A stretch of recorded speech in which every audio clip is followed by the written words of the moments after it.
Грыжа деп аталынатын омыртқаның зақымдалуы мен жүретін ауруымен Бехтеров ауруының айырмашылығын айтатын болсақ, остеохондроз кезде сізде жүктемеден кейін, физикалық көп қозғалыстан кейін, жұмыс жасау барысында қанша сіз көп күш салсаңыз, соншалықты ауру күшеюі мүмкін.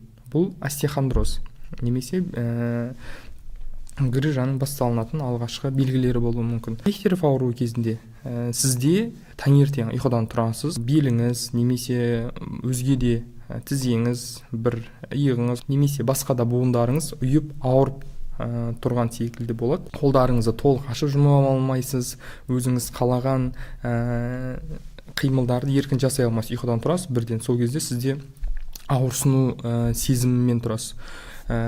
Және ұйқыдан тұрасыз, сізде сол кезде ауырсыну